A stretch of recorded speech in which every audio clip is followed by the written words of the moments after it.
Attention, le contenu de cette vidéo peut heurter la sensibilité des plus jeunes, vous êtes prévenus. N'ayez pas peur de laisser un pouce bleu, d'activer les notifications et de vous abonner si ce n'est pas déjà fait. Ce Père Noël n'avait pas de visage.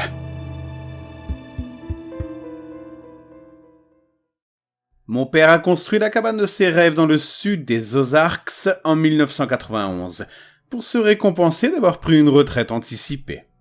La construction a pris près d'1 an, car le comté a dû construire une route pour accéder à la propriété de ma famille, située au sommet d'une petite montagne. J'avais 14 ans à l'époque, et oui, nous étions riches. Mais la cabane ne reflétait pas cette richesse. Elle était simple, contrairement à la plupart des monstruosités que l'on voit aujourd'hui dans des endroits comme Aspen. Et à cet âge, j'étais convaincu que je préférais vivre en ville, où je serais plus facilement gâté. Pour dire les choses gentiment, je détestais être là-bas. Nous avons emménagé dans la cabane au milieu de l'hiver, quelques semaines avant Noël. Enfin, je dis cabane, vous avez compris qu'il s'agissait d'un chalet, mais je dois rester modeste. Tout le monde était enthousiaste sauf moi, à l'idée d'emménager pour profiter du matin de Noël devant la grande cheminée dont mon père se vantait.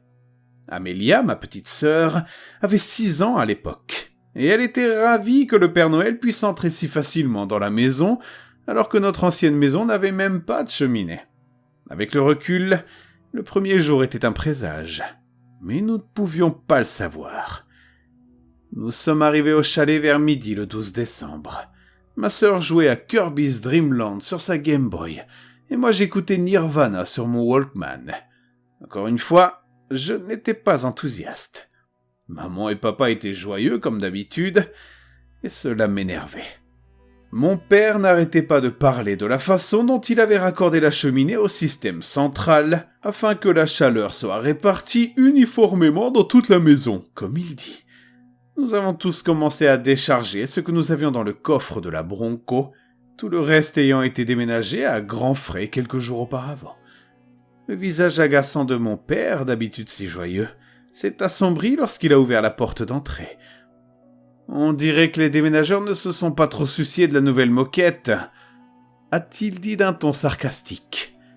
Dans le salon, à partir de l'endroit où le parquet du hall d'entrée s'arrêtait, il y avait une traînée d'empreintes de pas sur la moquette, apparemment faite avec de la suie, qui menait de l'entrée à la cheminée puis à la porte arrière. Je ricanai à la remarque de mon père, ce qui me valut un regard noir de ma mère. Nous posâmes ce que nous transportions dans nos chambres respectives, et bien sûr, je fus chargé de nettoyer le désordre pendant que mon père appelait l'entreprise de déménagement pour se plaindre. Pendant que je frottais et fulminais, je me suis dit que si les traces étaient en fait de la suie, il serait difficile d'expliquer pourquoi la cheminée avait déjà été utilisée dans un chalet tout neuf. À l'époque, j'ai supposé que le constructeur avait dû faire un essai pour s'assurer que tout fonctionnait correctement. Il m'a fallu environ 1 heure pour nettoyer cette putain de moquette à la satisfaction de mes parents. Puis je me suis rapidement rendu dans ma nouvelle chambre pour continuer à me morfondre dans mon angoisse d'adolescent. Cette nuit-là, je ne pouvais pas me débarrasser du sentiment d'être observé sous la douche. Que quelqu'un se tenait juste à côté de l'autre côté du rideau.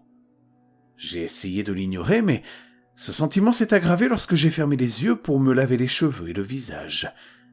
Finalement, j'ai tiré le rideau, me sentant idiot d'être aussi peureux. Bien sûr, je n'ai rien trouvé d'autre d'inhabituel. J'ai mis ma paranoïa sur le compte de ma colère, due au déménagement, et je n'y ai plus pensé.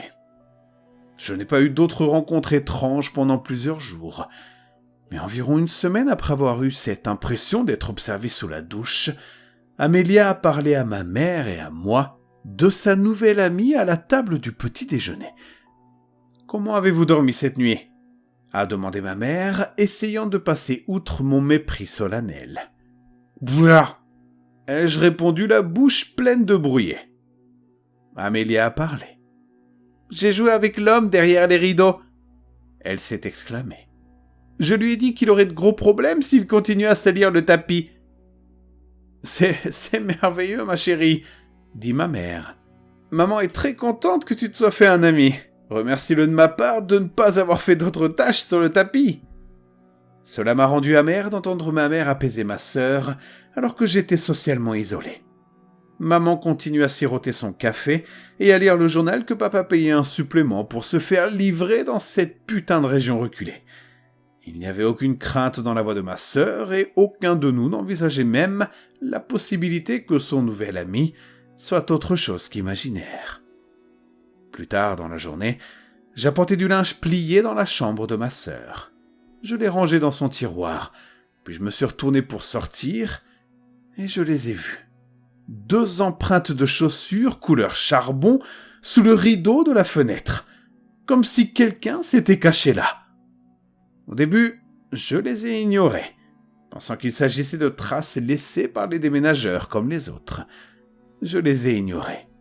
Je me suis dit que maman les nettoiera, mais cela continuait à me tracasser. J'avais aidé Amélia à s'installer dans sa chambre et je les aurais remarquées, ces taches. J'étais sûr qu'elle n'était pas là avant. Je ne sais toujours pas pourquoi, mais je n'en ai jamais parlé à mes parents. J'ai fini par retourner nettoyer ces taches, puis j'ai continué mon travail. Amélia les avait sûrement faites d'une manière ou d'une autre, dans le cadre de sa « relation » entre guillemets avec son nouvel ami. Cette nuit-là, le 23 décembre, j'ai eu du mal à dormir. Le sentiment d'être observé était revenu peu après la découverte dans la chambre d'Amélia, et je n'arrivais pas à m'en débarrasser. Je ne l'avais pas encore admis, mais une infime partie de mon imagination commençait à soupçonner que quelque chose n'allait pas. À 14 ans, je n'avais pas encore tout à fait surmonté ma peur des fantômes. Je regardais sans cesse à travers la pièce, au fond de mon placard ouvert, m'attendant presque à voir quelqu'un debout là, les chaussures couvertes de poussière noire ou de suie. J'avais honte d'avoir peur. Mais finalement, je me suis endormi vers minuit. Je ne me souviens toujours pas de ce qui m'a réveillé. Je sais juste que mes draps étaient humides de sueur quand je suis revenu à moi. J'ai de nouveau senti que j'étais observé, et j'ai commencé à scruter la pièce sombre à travers ma vision floue, tout juste réveillée. J'ai suivi mes rideaux jusqu'au sol, et je les ai vus. Des pieds sales et noirs qui dépassaient de dessous. J'ai sursauté, puis je me suis frotté les yeux et j'ai regardé à nouveau. Il n'y avait plus de chaussures, mais le rideau bougeait très légèrement. J'ai regardé la porte de mon placard, qui avait été fermée sans bruit.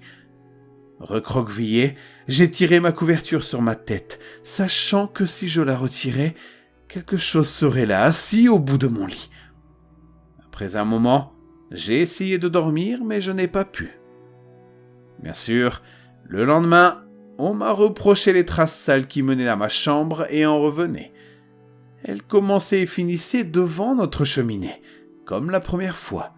Mais elles menaient clairement à l'armoire de ma chambre et en revenaient. Mes parents m'ont fait un long discours sur la nécessité d'adapter ma nouvelle situation et de commencer à traiter tout le monde et tout avec beaucoup plus de respect. Je n'avais pas l'énergie de me disputer avec eux. Je ne pensais qu'aux empreintes et à la chose qui avait passé la nuit avec moi. J'ai juste levé les yeux au ciel et j'ai accepté ma punition. Nettoyer les traces et ne pas avoir de Walkman jusqu'à ce que je me sois amendé. Ce n'était pas comme s'ils allaient me croire, alors pourquoi dire quoi que ce soit ? Ce jour-là, j'ai frotté les tapis dans un état second, en repensant à ce qu'Amélia avait dit quelques jours auparavant au petit déjeuner. Mon esprit cherchait désespérément une explication rationnelle, mais je ne cessais de revenir à cet étrange mélange de fantômes et de Père Noël. Malgré tout ce qui se passait, je pensais encore au matin de Noël, comme n'importe quel enfant de mon âge. Pourtant, lorsque je finis de nettoyer, je m'étais résigné à essayer de comprendre ce qui se passait. Je commencerai par ma sœur. Ce soir-là, après un dîner presque silencieux, je me suis rendu dans la chambre d'Amélia pour essayer de la questionner en douceur. En franchissant le seuil de la porte, je l'ai trouvée en train de fixer la bouche d'aération au plafond. Le sol autour de son lit était recouvert du journal du matin. « Pourquoi tu fais tout ça ?» lui ai-je demandé, en essayant de rester calme, même si je connaissais déjà la réponse. C'est pour l'homme qui aime se cacher dans les rideaux, m'a-t-elle presque chuchoté. Je lui ai dit que je garderais le sol propre. Il n'aime pas laisser de traces parce qu'il a peur que je doive partir si maman et papa découvrent son existence. Il m'a dit que si je faisais tout ça pour lui, il m'emmènerait visiter sa maison. Il dit qu'il y a beaucoup d'autres enfants avec qui je pourrais jouer. Elle m'a raconté tout ça comme si ça allait de soi, comme si elle et l'homme étaient amis depuis des années et que je devais forcément être au courant. J'ai failli perdre le peu de sang-froid qui me restait. J'ai écarquillé les yeux et j'ai ouvert la bouche pour la réprimander d'être si naïve, mais je me suis retenu, décidé à essayer de résoudre le mystère par moi-même, sans humilier une enfant de 6 ans. Aussi effroyable que cela puisse paraître, j'ai décidé d'utiliser ma sœur comme appât pour attraper celui ou celle qui laissait ses maudites empreintes sur le tapis et qui prévoyait peut-être un enlèvement. D'accord, ai-je commencé. Mais n'oublie pas de dire à maman et à papa que tous ces journaux sont là pour faire de l'aquarelle ou quelque chose comme ça, pour qu'ils ne se méfient pas, d'accord? Dieu merci, Amélia avait 6 ans et n'avait pas besoin de beaucoup d'explications.